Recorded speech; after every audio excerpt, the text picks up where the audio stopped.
અંકલેશ્વરના અંદાળા ગામના તળાવને 4,63,00,000ના ખર્ચે એક ભવ્ય પર્યટન અને ફરવાલાયક સ્થળ તરીકે વિકસાવવાની મહત્વાકાંક્ષી યોજનાનું વિધિવત રીતે ભૂમિપૂજન કરવામાં આવ્યું હતું. ભરૂચના ધારાસભ્ય રમેશ મિસ્ત્રીના હસ્તે આ વિકાસ કાર્યનું ખાતમુહૂર્ત કરવામાં આવ્યું હતું, જેનાથી હવે અંકલેશ્વરવાસીઓને મનોરંજન માટે એક નવું આધુનિક નજરાણું પ્રાપ્ત થશે. આ પ્રોજેક્ટ હેઠળ અંદાળા તળાવનું સંપૂર્ણ રીડેવલપમેન્ટ કરી ત્યાં નવા ગાર્ડનનું નિર્માણ કરવામાં આવશે. આ તળાવનો વિકાસ ભરૂચના લિંક રોડ પર આવેલ સુપ્રસિદ્ધ માતરિયા તળાવના તર્જ પર કરવામાં આવશે, જેમાં તળાવની ચારે તરફ મજબૂત પ્રોટેક્શન વોલ, સવાર સાંજ ફરવા માટે સુવિધાજનક વોકિંગ ટ્રેક અને બેસવા માટે આકર્ષક ગઝેબો સહિતની આધુનિક સુવિધાઓ ઊભી કરવામાં આવશે. આ પ્રસંગે અધિક કલેક્ટર પાર્થ જયસ્વાલ, ભરૂચ જિલ્લા પંચાયત સિંચાઈ સમિતિના ચેરમેન કિરીટ માસ્ટર, અંકલેશ્વર તાલુકા પંચાયત પ્રમુખ પુષ્પા પટેલ, અંદાળા ગ્રામ પંચાયતના સરપંચ નીરુબેન પટેલ અને ડેપ્યુટી સરપંચ કુણાલ પટેલ સહિતના અનેક રાજકીય સામાજિક આગેવાનો અને મોટી સંખ્યામાં ગ્રામજનો ઉપસ્થિત રહ્યા હતા. તળાવના સૌંદર્યકરણ સાથે સાથે વિસ્તારની સ્વચ્છતા પર પણ ભાર મૂકવામાં આવ્યો હતો, જેના ભાગરૂપે અંકલેશ્વર, અંદાળા,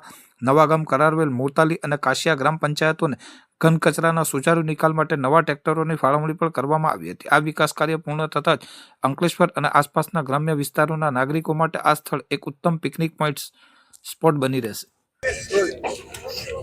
આજે અંકલેશ્વર તાલુકાના ભરૂચ વિધાનસભાના અંડાળા ગામ ખાતે તળાવના રીડેવલપમેન્ટનું અને નવા ગાર્ડનનું આ બંને કામ ભરૂચ અંકલેશ્વર સત્તા મંડળ દ્વારા 4,63,00,000 રૂપિયાના ખર્ચે એનું ખાતમુહૂર્ત થવા જઈ રહ્યું છે. મોટી સંખ્યામાં અંડાળા ગામના સૌ સામાજિક આગેવાનો, ચૂંટાયેલા જનપ્રતિનિધિઓ અને નાગરિક ભાઈઓ બહેનો ઉપસ્થિત છે. ભરૂચમાં જે પ્રકારે માતરિયા તળાવ છે એમાં જે પ્રકારની સુવિધાઓ છે એ જ પ્રકારની સુવિધાઓ અહીંયા ઊભી થશે. તળાવની ચારે બાજુ પ્રોટેક્શન વોલ થવા જવાની છે, ગ્રીનરી ઊભી થવાશે, ચાલવા માટેનો ટ્રેક ઊભો થશે, ગજેબો બનશે. પાણી જમીનમાં કેવી રીતે ચોમાસાનું ઉતારી શકાય એના માટે પણ યોજના બનાવવામાં આવી છે. આખા મેદાનમાં એક પ્રકારના ગાર્ડનનું સ્વરૂપ બનશે. લગભગ 9 મહિનામાં આ કામ પૂરું કરવાનું આયોજન છે. આ ગામમાં કોઈ પણ બહારના મહેમાન આવે તો એને અહીંયા ગામમાં લઈને આવી શકાય એ પ્રકારનું, ગામને ગૌરવ અપાવે એ પ્રકારનું સ્થાન આપણે બનાવવા જઈ રહ્યા છે. આ સિવાય પણ સરકારની યોજનામાં 4 જેટલા ટ્રેક્ટર જે અંદાળા, કાશિયા, કરારવેલ અને મોટાલી ગામના આપવા માટેનો પણ આયોજન આજે કરવામાં આવ્યું છે.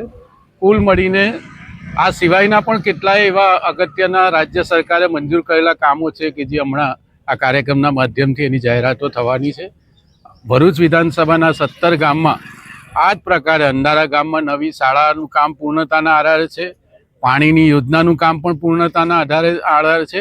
અહીંયા નવી એક લાઇબ્રેરી 35 લાખ રૂપિયાના ખર્ચે પંચાયતની બાજુમાં બનવા જઈ રહી છે. આ પ્રકારના અનેકવિધ કામોના સમાવેશ સાથે આજનો આ તળાવના બ્યુટિફિકેશનનો અને ગાર્ડનના ડેવલપમેન્ટનું ખાતમુહૂર્ત થયું છે. લગભગ 4,63,00,000 રૂપિયાનો કુલ મળીને કામની પાછળ ખર્ચ થશે.